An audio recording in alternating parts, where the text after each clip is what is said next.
Yeah, well, I'll explain what we're doing. Well, good. That would be good. Okay, a few things that we don't know that he's in Facebook right now. Well, I haven't used to that. Oh, Beefy's on Facebook. Oh, we can Oh, see his screen. Busted. Right? We can see it. Beefy. Wow. Dang. He's on his During Facebook. Bible study. Way to go, Ari. She ratted you out. Jiminy. Yeah. I think, all the countries in, South America will get together in this, but now I see who betrayed Mexico. Huh? First, the United States to us, Texas. Now you betray Mexico. Yeah, it's because I'm Mexican. Yeah, everything is against Mexico, right? Yep. Oh. I mean, all right. Torrance, no you. No you. You have a personal debt with the whole country of Mexico. So, no. No you. All right. All right. Okay, so here we go. So tonight, as you can see, we're going to do a little bit different format.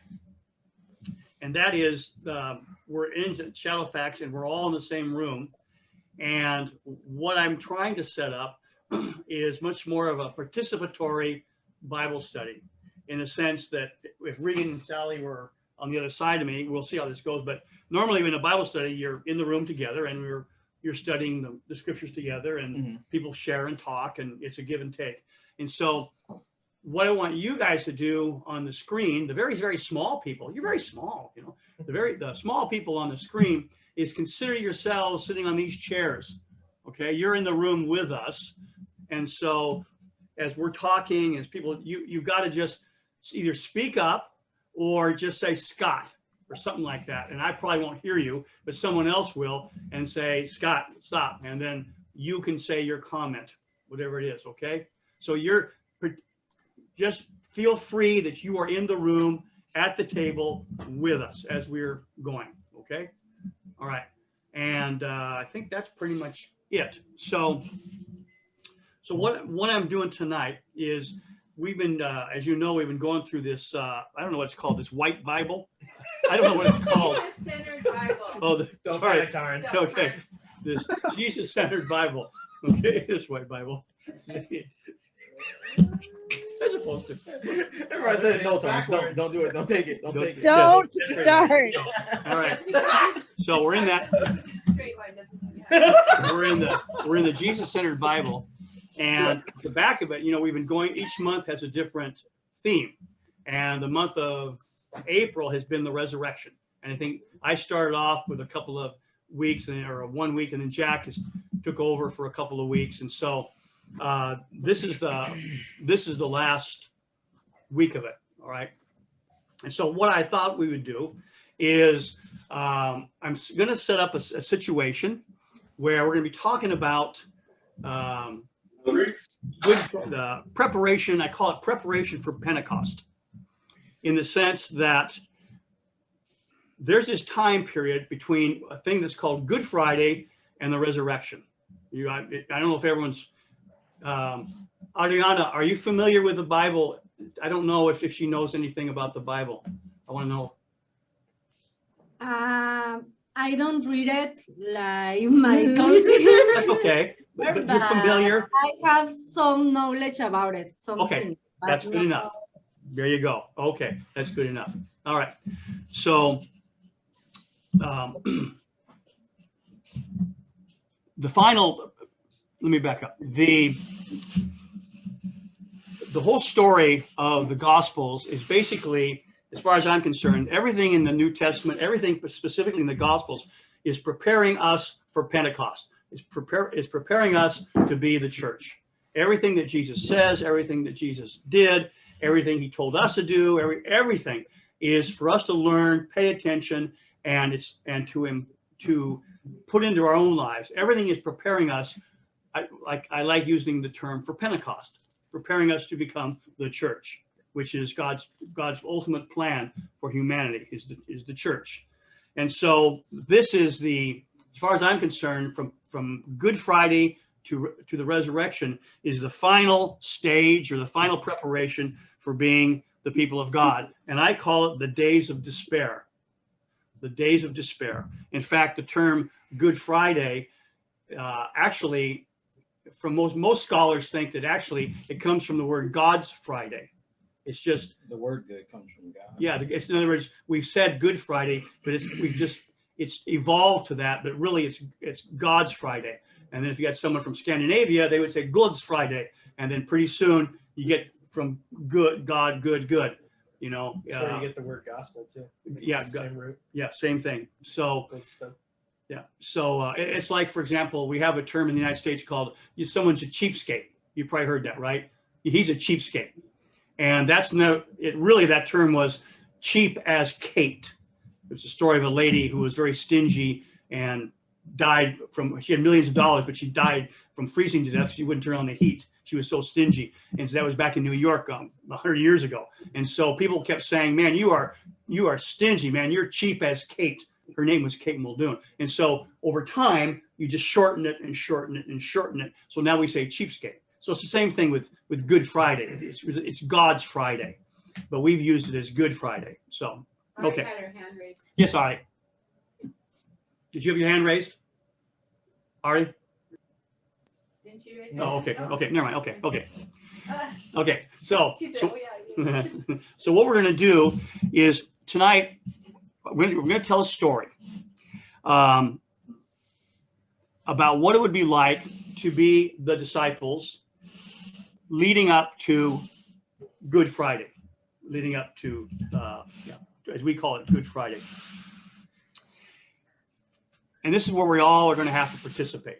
All right. So by the time, let me just set the stage. By the time the disciples reached Jerusalem for Passover, and if you probably know that Passover was the major Jewish feast of the year, the holiday. You know, think of Christmas on steroids. I mean, it was the event in the Jewish world, in the Jewish life. And so everything is, by the time the disciples reach Jerusalem for Passover, they are absolutely convinced that Jesus is the Messiah. Okay? That he is the Messiah. More of the Messiah than they even imagined. I mean, you know, they're thinking a political ruler, but this guy, we'll get into what Jesus said and did prior to this, but all through his ministry, they have been convinced, absolutely convinced that he is the Messiah. And so what I want us to do is I want us to feel and experience as much as we can the certainty of that event. And so what we want to do tonight is, and this is just kind of going through the Gospels and remembering the things that Jesus said and did that would convince you, pretend you're a disciple. That's what we're going to do. Pretend you're a disciple. All right? One of the 12. Huh? Well, you're one of the 12. Oh. Way back. You're one of the 12. And you're traveling with Jesus. And all the things that happened that would be convincing to you. Let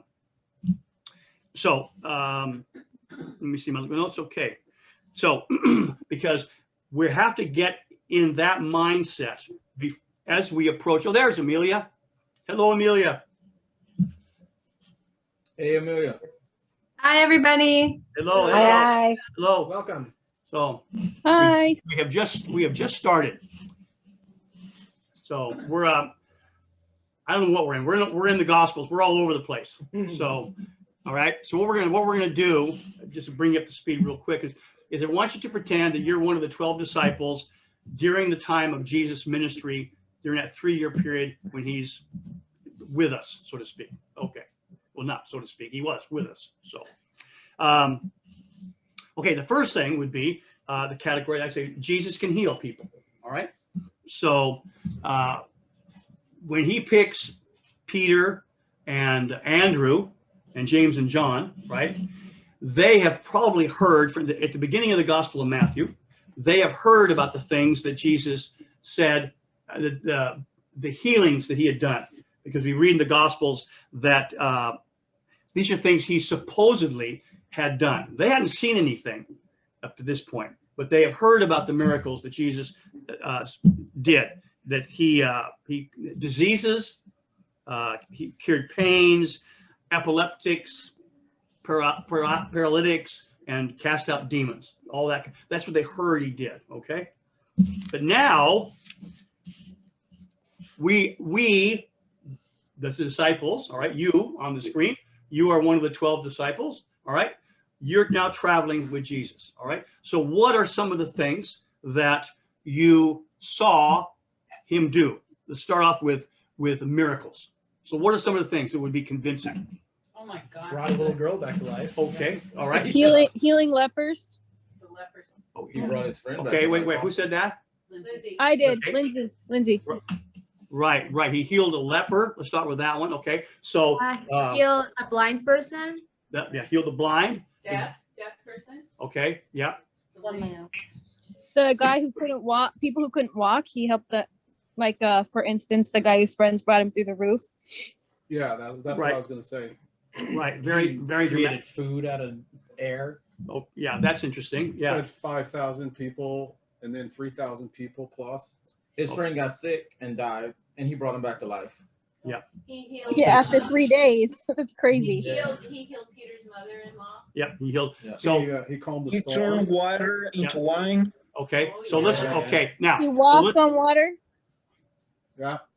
he what? He walked walked on on water. Okay, okay, but okay. So hold on. Storm. Hold on, hang on. Okay, let's look at some of these things. Man, the Bible study's over. So thanks for being here tonight, folks. Well, it was great. Okay, that's fantastic. All right, You so passed the test. yeah, you passed the test. Okay, so he was able to reverse our bodies. He was able to change our bodies from being one way to another, reversing. You could say what? Reversing disease or reversing the course of nature. He able to heal our bodies. You know, that's important.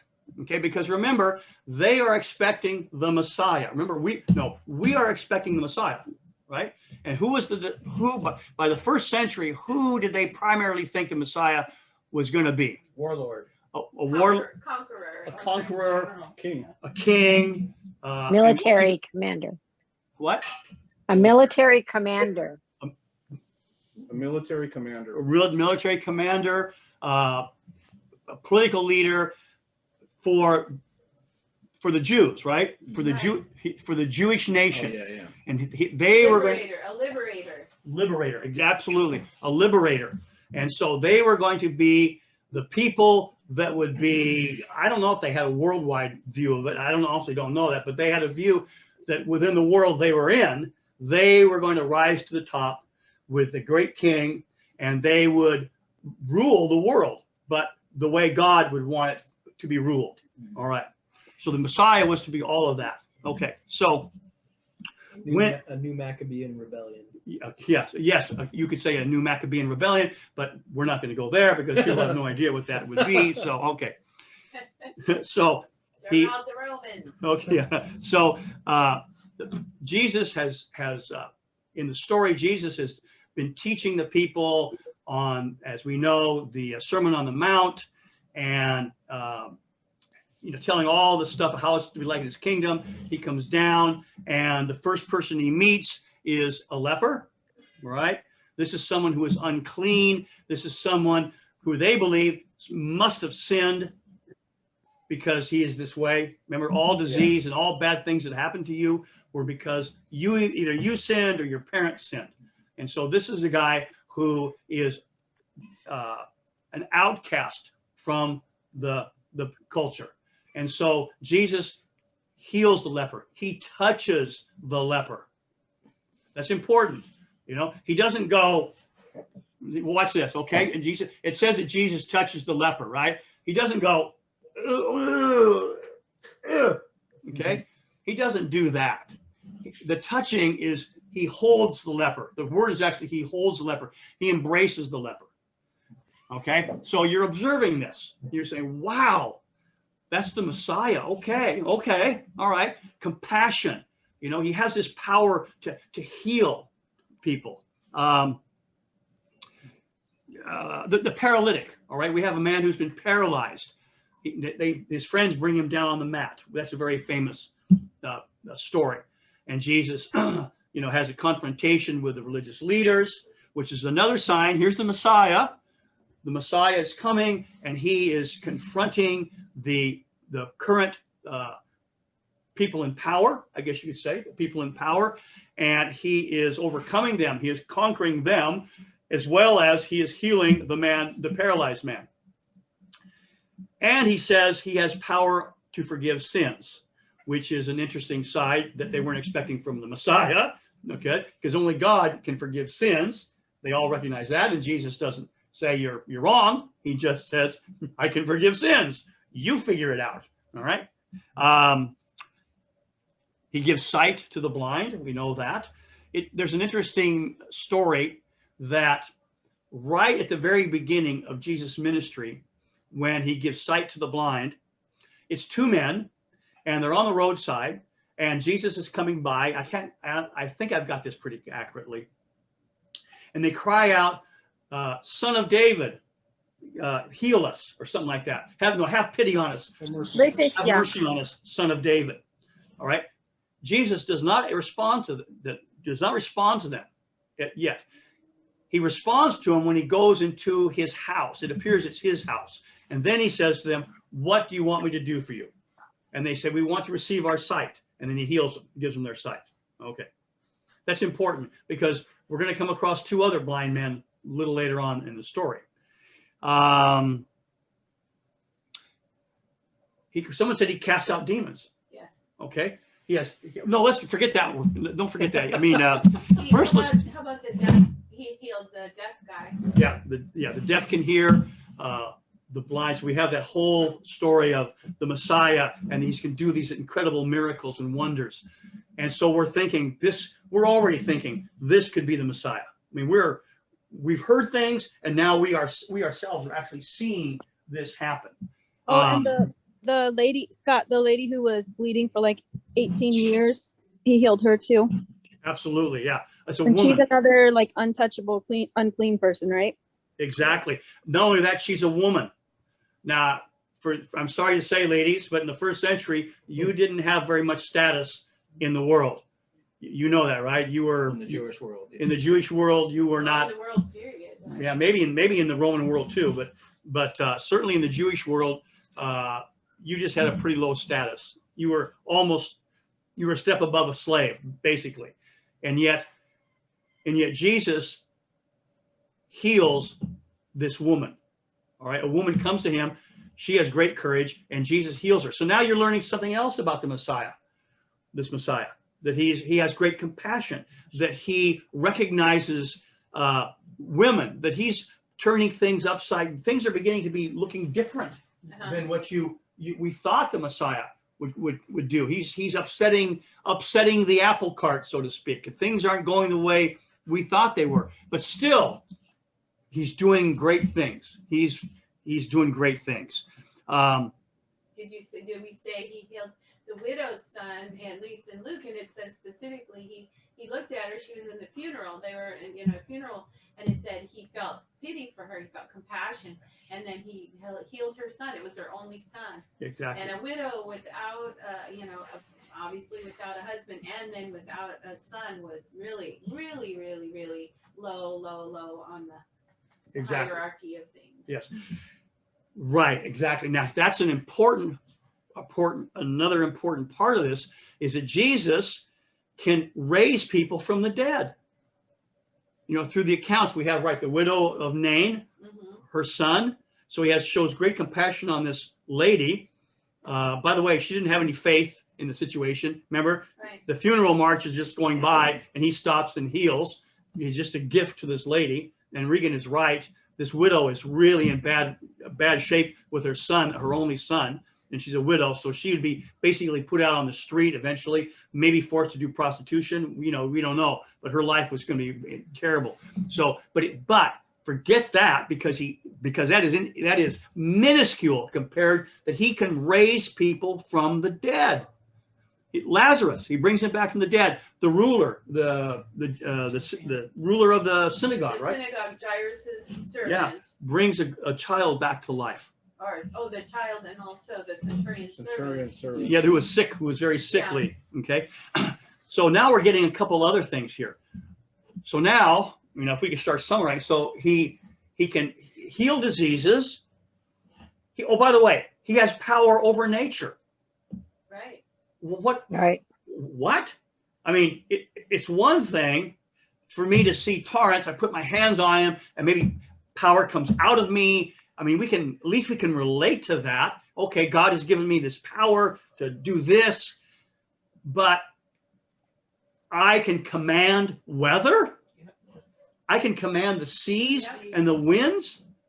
Who is this? I mean, And also he seems to, I don't know how to say it, know what people are thinking. Like he answers questions that people haven't asked, but he knows that's what they're asking. And then there's that lady, the Samaritan woman who he talks to, and she's like, he told me everything I've ever done. So somehow he has supernatural knowledge of people's thoughts and deeds. Yeah, that's scary. That's really scary. I hope he doesn't read my mind. So. And Abif mentioned that he made wine. He turned water into wine, but he made the best wine. He made the delicious wine in abundance. Yeah, so yeah. Not just any wine, Yeah, and he can heal from a distance. So he can heal from a distance. Right. He didn't go to the centurion's He doesn't go to the centurion's house, and there's a couple other places like that. So he can calm the storms. He can say, "Go home. Your servant is healed." I mean, he commands. Go wash in the well. He can command history in one sense. Yeah. I mean, who is this? What about his teaching? Oh, we'll get to that. Oh, okay. We'll get to his teachings. Okay, I'm just looking at his healing powers. All right. But I want to know who can sit at his right side. That's all I want to know. What? Who gets to sit at his right side? Yeah, we'll get to that one. Well, Exactly. no. All right. So, I'll be at his right side. so if we were his disciples, if we were there with him, this is what I would conclude, that we have got it great because he's the Messiah. And once he gets in power, we're going to have the greatest military power in the world. No soldier is going to be hurt. If you get hurt, you get healed. No one's going to die. You're going to know what your enemy is already up to. You're not going to go hungry. You're not going to go hungry. Provide food for them. Yeah, he can provide food. Can you imagine what those guys are thinking? Oh my God, this is a done deal. This Jesus he's the Messiah like we had never expected. We're going to crush everyone. They're going to crush. But then look at the nature of him. He is not let's look at the character of Jesus. What are the characteristics of Jesus? Because with that kind of power, you could say the world better fall down in fear this guy, this military power man who's going to rule the world with an iron fist. He knows what you're thinking, Ari. He knows what you're thinking. He can hurt you from a distance. I mean, think about he can make a storm come up and destroy your house. I mean, I'm exaggerating, but you get the idea, but the disciples are now picking up something else about him. What are his characteristics? Now talking about this Jewish people that thought that he will come with an army, I think he made like a battle, but he made a battle from love. He fight evil with love, with passion. Okay. With kindness. All right, and that's exactly where we want to go right now. Thank you. That opened the door. So let's look at what manner of man was Jesus as we're traveling with him. Remember, we're traveling with him. Okay, so what do we observe him? What's he like? He's the guy that'll bring you in when everybody else will reject you. Okay, and what do you mean? Well, give me an example. Like when he went to the tax collector's home to have dinner. Okay. Amongst his whole little party crew. Okay. When his disciples were standing outside like, we don't belong here. You don't belong here. Yeah. Now I'm sure you all know, well, maybe you don't, the tax collectors. Do you know what tax collectors were? Tax collectors were Jews who collected taxes for the Roman oppressors. They were traitors. They were the scum of the earth. They were so bad that it was said that a tax collector, his testimony was no good in court. His money was not accepted in the synagogue. And he wasn't. In fact, many times they weren't even allowed to come into the synagogue. So tax collectors were the worst of the worst. And yet Jesus goes to a tax collector's home. But worse than that, or greater than that, is what? Who does he pick? Matthew. He picks Matthew. He picks a tax collector to be one of his inner circle, one of his 12. Well, that's incredible, right? So he's picking what, a traitor, a Jewish traitor, and says, "No, you be part of my inner circle." Yeah. That's turning things upside down. But what else? What other characteristics do we He see? teaches with authority. Okay. Everybody says, "Who is this man that he teaches with such authority?" Not like the scribes and the Pharisees. That's a big thing that they notice about how he teaches. Yes, yeah. He takes the scriptures and says, "Well, this was said of old, but now I say to you." And he takes it and he brings out the full meaning of the scriptures. He elaborates on things that they just had accepted. He brings out in fact, he says, what does he say that there's something about not your righteousness, but there's a term where he's bringing out the fullness of what the scriptures were about. I can't remember the phrase. But anyway, enough of that. But what other things? Others in the screen, not just anyone else got anything to say, or in the room? I was gonna say, Sorry, go ahead. No, you go ahead. Someone mentioned, I think my mom mentioned compassion, and many of the parts where they're talking about his compassion for people, we think that's just like, oh, I feel badly for you, but it's compassion that he felt like from his guts, like when he looked at people these are people without a shepherd, and he felt compassion for them, but the word is so much stronger. Yeah. It's passion for somebody else and with someone else.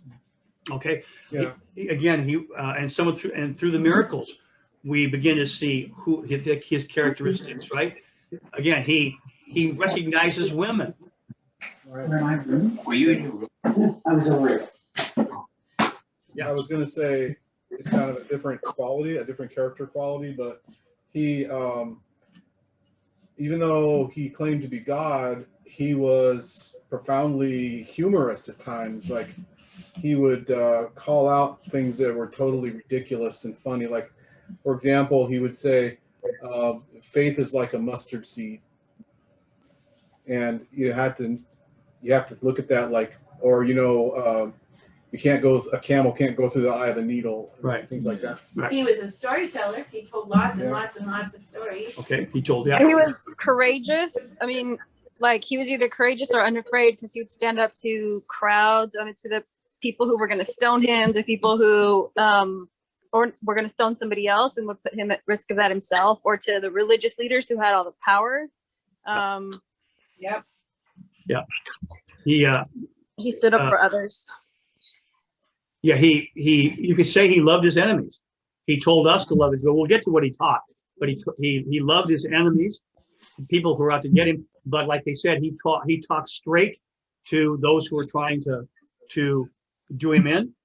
He, as Rich would say, he had straight speak. He said exactly what was and what people were at, what their motives were. He exposed it all. The hypocrisy. We dealt with truth teller. He was a what? A truth teller. Truth teller, exactly. No matter the cost. Okay. Like parties.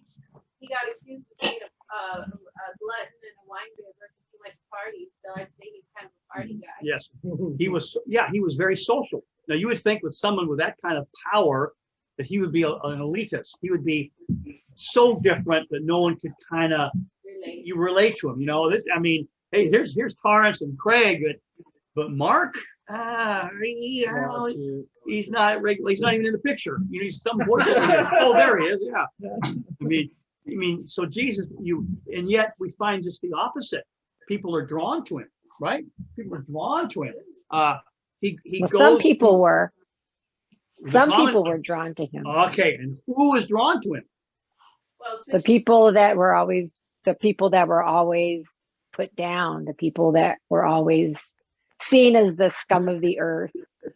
Right. In The fact, it no, says, the, right. I came to call- Marginalized, oppressed people. Yeah. People I on came the to call fringes. those who- okay, go ahead. What? People on the fringes, people who weren't included, people who were outcasts, marginalized, oppressed, all of that. Yeah, exactly. And yet he will go into the home and eat with his enemies. He'll do that too. He goes into Simon the Pharisee's home and will sit down and have dinner in his home. Even when Simon disrespects him. When he comes into his home, Simon didn't do the normal customary things he would do for a guest. Didn't wash his feet, didn't put oil, or I don't know what the things were they did. There's 2 or 3 things he didn't do. So he invites Jesus into his home and he blatantly insults Jesus by not offering the normal customary things. It'd be like if I go to Ari's home in Peru and I walk in the house, what's one of the things you're going to do right off the bat? If you went me in your house, what would you do? I'll probably tell you to sit down and I'll bring you something to eat or something to drink. There it is. Exactly. You might take my coat if it was raining outside, right? You know, exactly. Those are just customary, just what do you call it? Civil Niceties. Hospitality. hospitality. Yeah. And yet this guy doesn't do it. And yet Jesus still eats with him. And in the midst of that meal, what happens in the midst of that meal?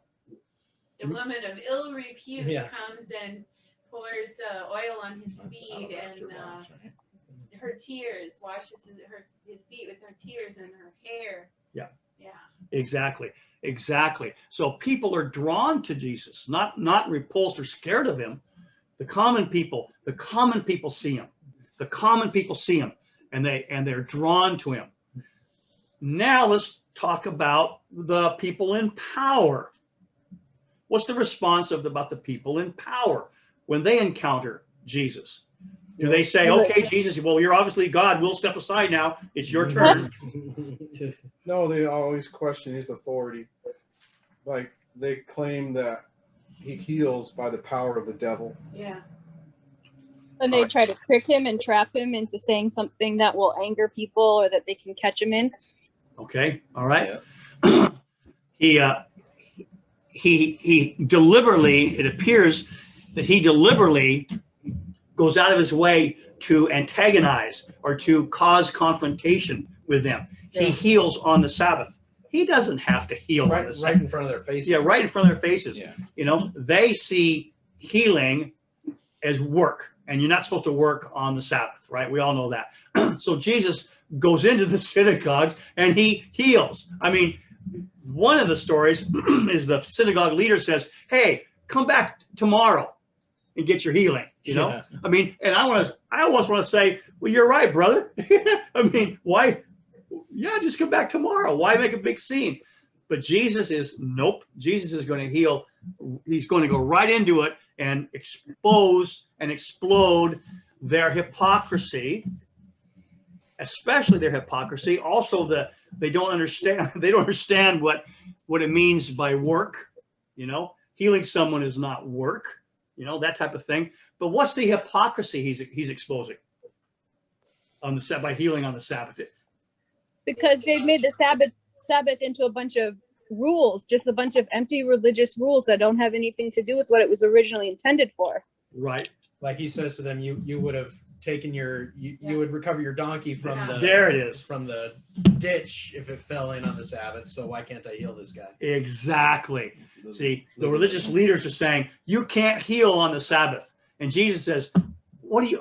Oh, really? But you guys, if your cow or your whatever it is falls into a ditch, you're going to get out there and pull that thing, and you're going to work your butt off to get that thing out of the ditch and save its life because that's money on the hoof. That's money." Yeah. Or they'll carry some dirt in their pocket, right? Because they're not allowed to travel from their home. They have all kinds of little tricks to get around to be able to do what they want to do on the Sabbath. But God forbid you heal somebody. It's not so much about not keeping the Sabbath holy, but the fact that you're wielding that which is good for selfish purposes, for you can always find a way to get around that if it's for your own Right. selfish needs. Exactly. Oh, I just have to stand up. Okay. Okay. Okay. So now, so that's okay.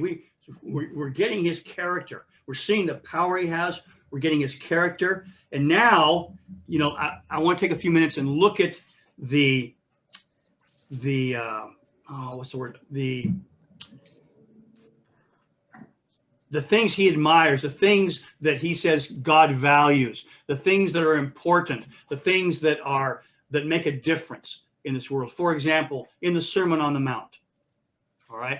That's where most people believe that when Jesus starts his ministry, he goes up on the hillside and he spends a whole bunch of time teaching about what life is supposed to be like if you're going to be one of my followers. If you're going to be in my kingdom, this is what life is going to be like.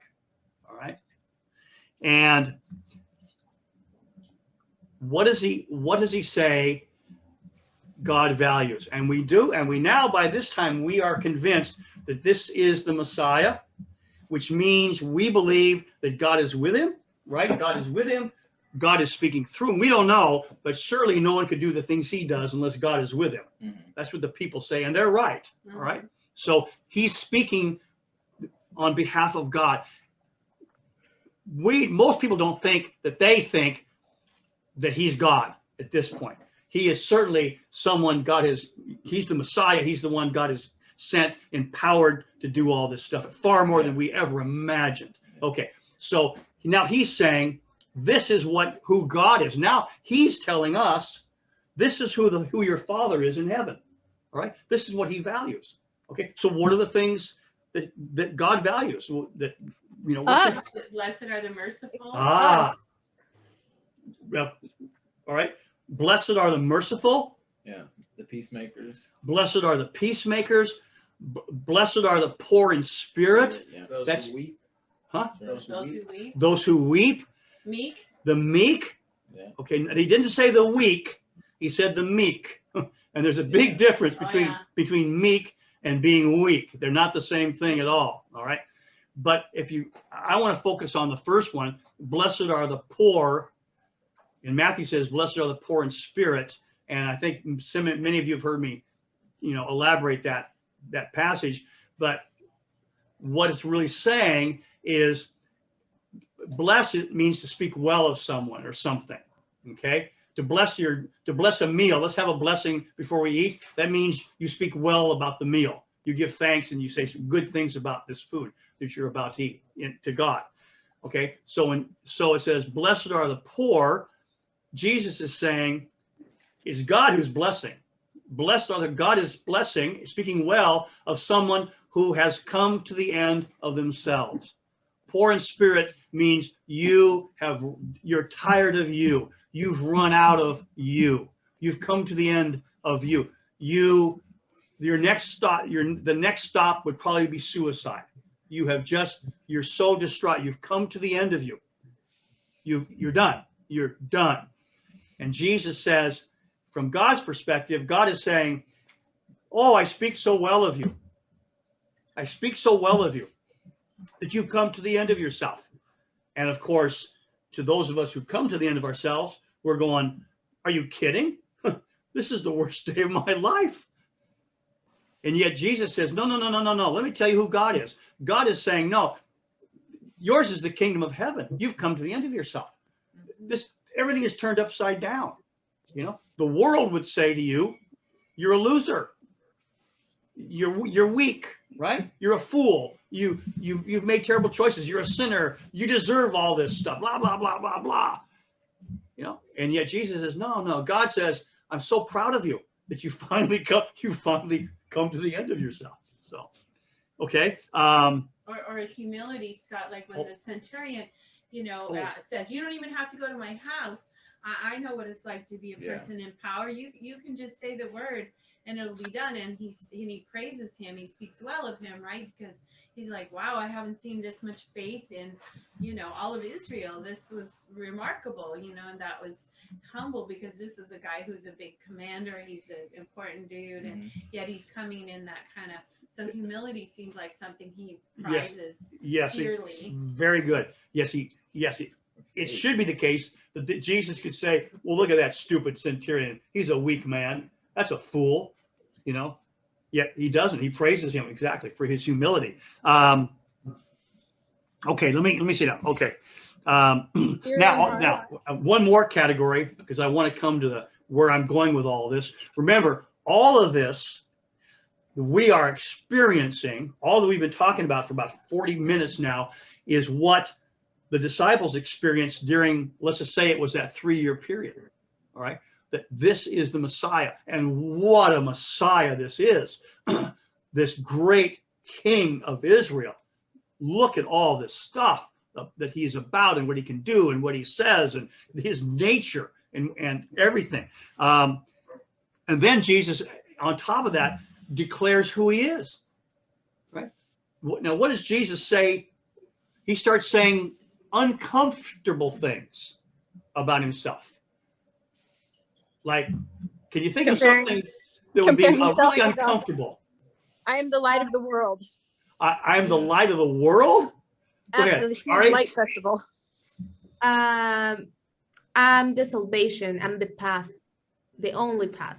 Okay. Yeah. I am the way, the truth. Yeah. I am the path to God, the only path to God. And people are going to go, I didn't hear that correctly. Excuse me? You're the only, what? Okay.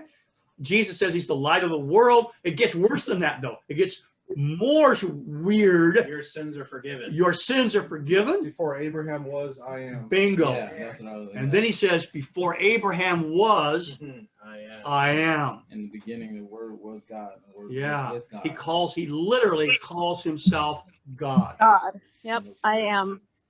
I am. Yahweh. He calls himself God.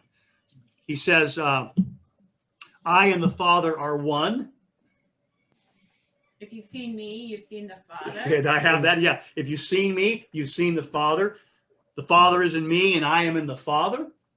I go and prepare a place for you. I go and prepare a place for you. Strange things are coming out of his mouth.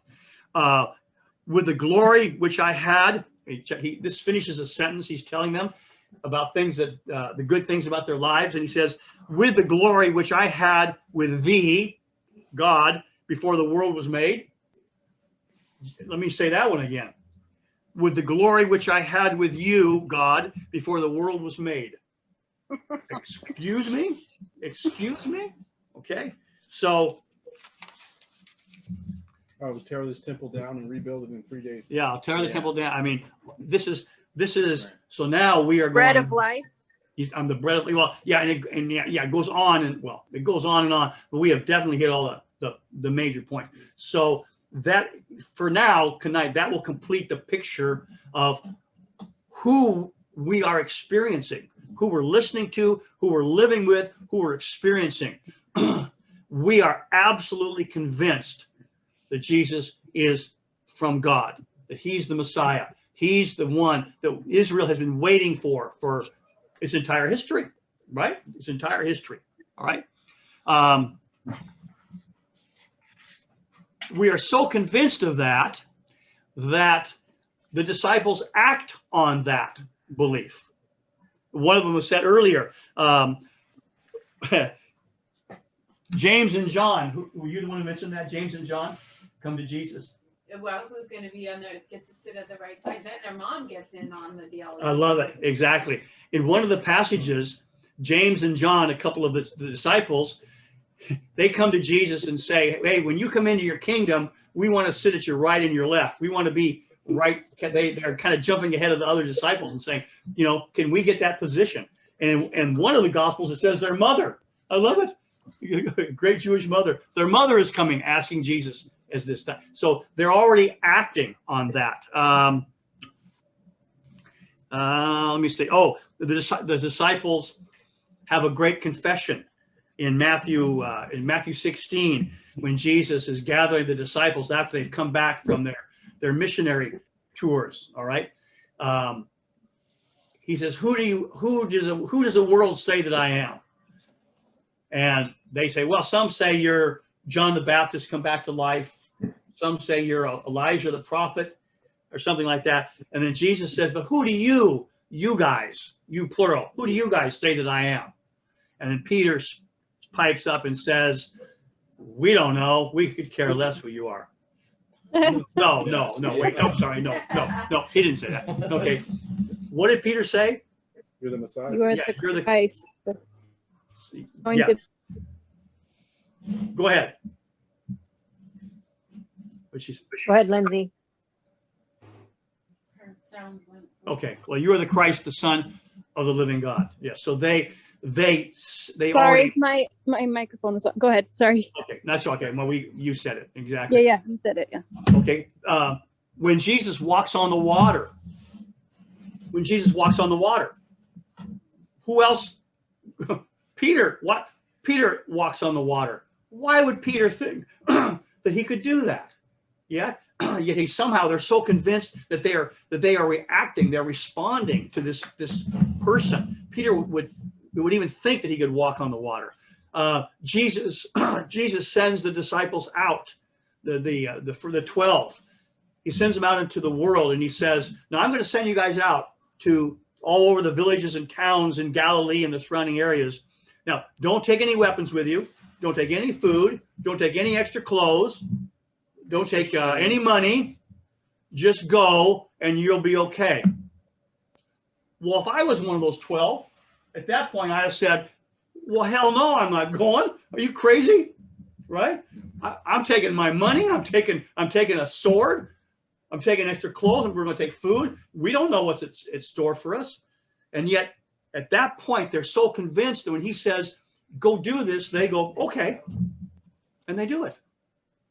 And that's they're beginning to act on this new truth of who Jesus is. They're so convinced. Okay.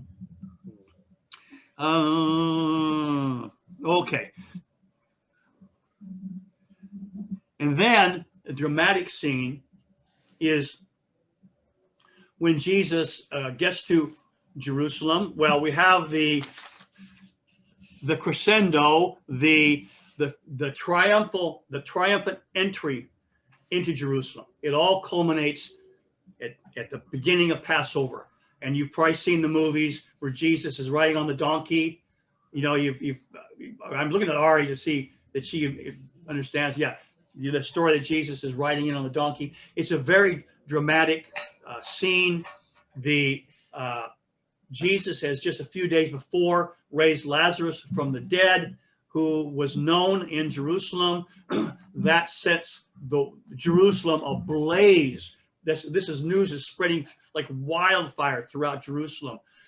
Jesus is coming to the festival. All the Jews from Galilee are coming with him.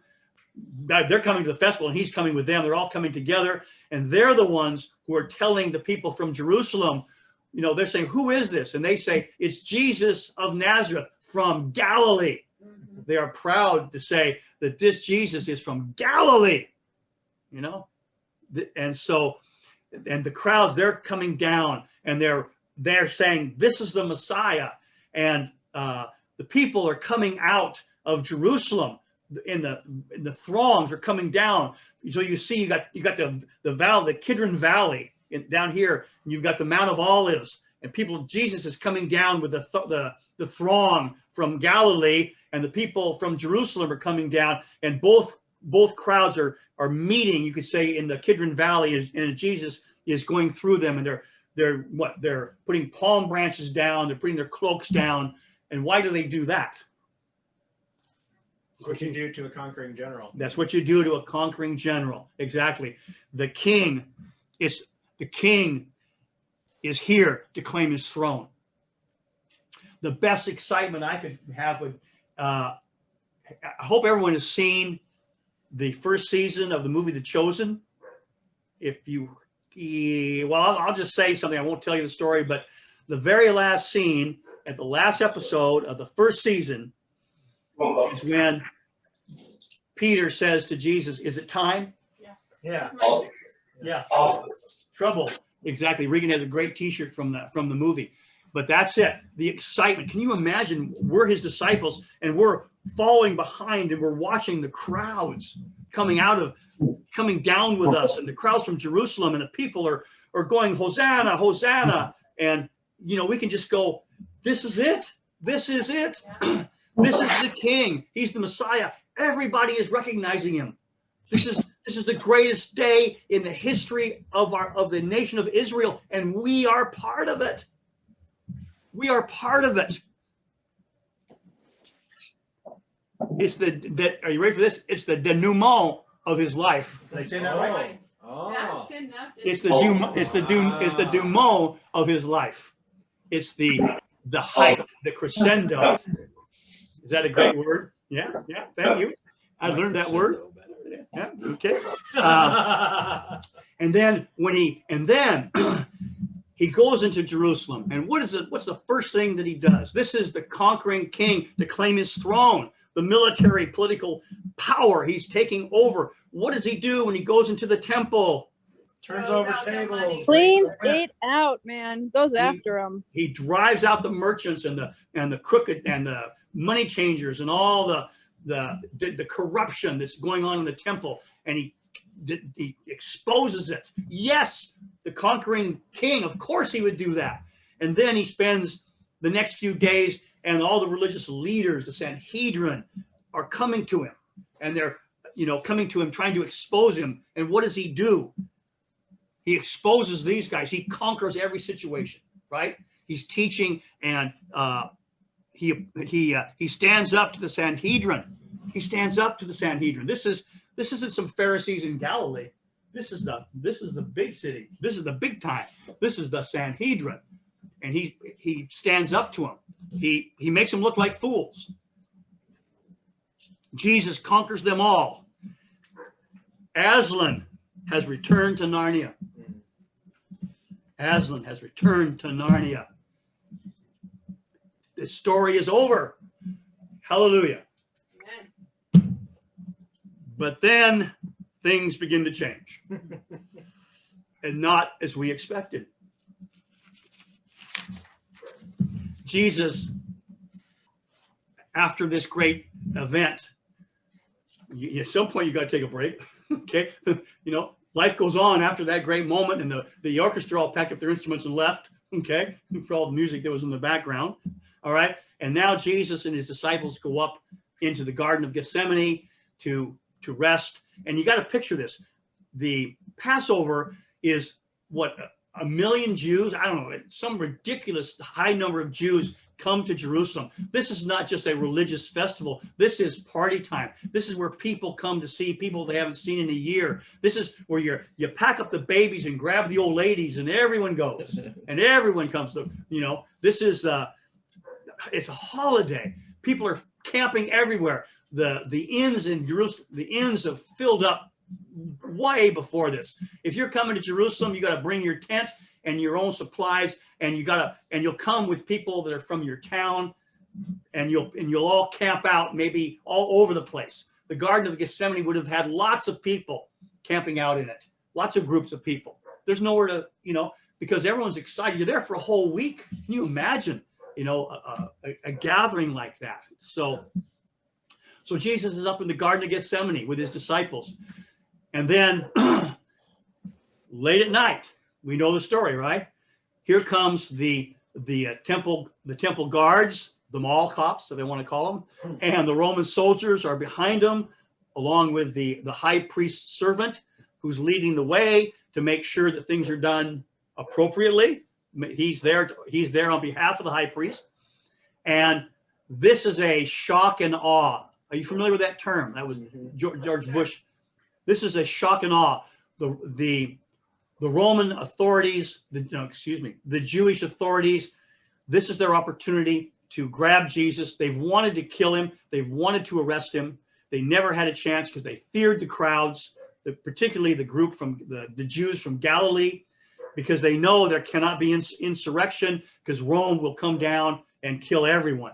So they haven't been able to get him, but they got him tonight. and they come into the garden in force. You can picture the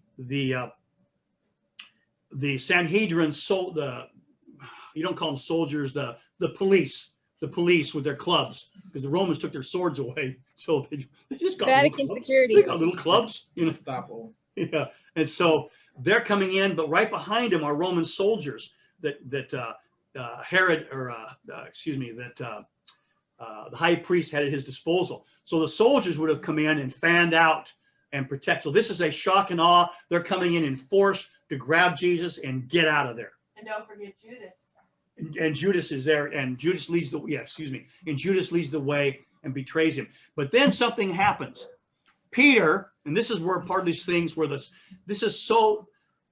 are so convinced that Jesus is the Messiah. I am positing this. I want you to consider this, that when Peter draws his sword and lashes out and cuts the ear off the high priest's slave, all right, why would he do that? He's a fisherman. These are trained soldiers, and there's a lot of them, not just the temple guards, but behind them are the Roman soldiers, killing machines. They're killing machines. And they've come into the garden, and Peter draws that stupid little sword and lunges. Okay? The battle has begun. The battle has begun, because he thinks when they come to get Jesus, Jesus is going to finally show who he is. He's been hiding. An army of angels will descend. Yes. Fire will rain from the sky. Oh, yeah, exactly. That he's Superman in disguise, Once they try to arrest him, Jesus is going to finally reveal who he is in all his power and all his might, and he'll strike down those Romans or whatever it'll be, and he'll go into Jerusalem. He'll take the throne. And this is going to be the act that's provoked it. And so Peter's leading the charge. Yeah. And Where is everybody? Where is everybody? Okay. And then Jesus quickly, as soon as the servant's ear is severed, he quickly heals him. And when you put all the four gospels together, the scene is such that Jesus, you could say, as he's healing the servant, he's telling the soldiers, let these men go. You came for me. Let these guys go. Because as soon as Peter drew the sword, they were all dead. They should have all been dead. The Roman soldiers, they couldn't wait to kill a Jew. They looked for excuses to kill the Jews. And as soon as he drew that sword, the Roman soldiers would have stepped in front of those Jewish temple guards and said, all bets are off, game on. And they would have slaughtered them all, But Jesus says, no. And he stops them and says, you came for me. Of course, if you're a Roman soldier or the temple guard, you see a guy just heal a guy in front of you, you may go, oh, okay. Okay. We don't know who this guy is, but Peter does that. Okay. And so they arrest Jesus, and we all run away. We get out of there, but we're thinking, well, okay, I know what's going on. I know why Jesus didn't resist, because he's waiting to go into the temple, and there he's letting them arrest him to take him into the temple, and there he will expose and reveal who he is. He's not going to do it out in the garden. He's going to do it in the temple. Okay? And that's why Peter and John follow from a distance and follow into the courtyard. That's what I'm proposing. Why would they do that? Because they're thinking, as everyone else is thinking, it's going to be there. I want to be there to see this happen. And so Jesus goes in he's arrested. He goes in to the temple, and we're in the courtyard, and no resistance in the garden. He hasn't been resisting at this point. He's now in front of the Sanhedrin, in front of the high priest, and soldiers are hitting him. They slapped him and spit on him. No resistance. What? Oh, I got it. Wait, don't worry, Craig. Don't worry, Beef. I got it, man. I know things are looking bad. I know what it is. He's waiting for them to take him before Pilate, before the Romans. because they want to kill him, but they can't do it. They need Rome's approval. I got it. That's what it is. Okay. He's not going to resist until he goes before Pilate and then before the Jews and the whole Roman world, he will reveal who he is. Okay. And so he goes before Pilate. And we better stop there. We got to stop because it's already 8:30. To be continued. To be continued. To be continued next week. So. But you're not going to be here next week, Scott. Well, that's okay. Stop. Yeah, I can give my notes. I'll give my notes to a B for someone or so I don't know. Someone else can teach. Okay. So we got. Scott, you know what happened on Wireskins when you take me to read, so I think you don't want that happen again. No. But let me just summarize and say again, picture yourself from the beginning when you first were selected as a disciple, all that you saw, the miracles, the healings, the incredible teachings, everything about Jesus is incredible. This is the Messiah. Absolutely. The triumphal entry. This is we don't have high expectations. We are assured, we are absolutely convinced that this is the Messiah. Okay. And this, I'll end it there to remind you at the very beginning when I said that this story, this event is also preparation for us becoming the church. This is preparation for Pentecost. And this is called the days of despair. Okay. Days of despair. It's all been good. It's all been building to this great triumphal entry. And now it's turning not so good. So, okay. So we'll end there. All right. Any comments or anything?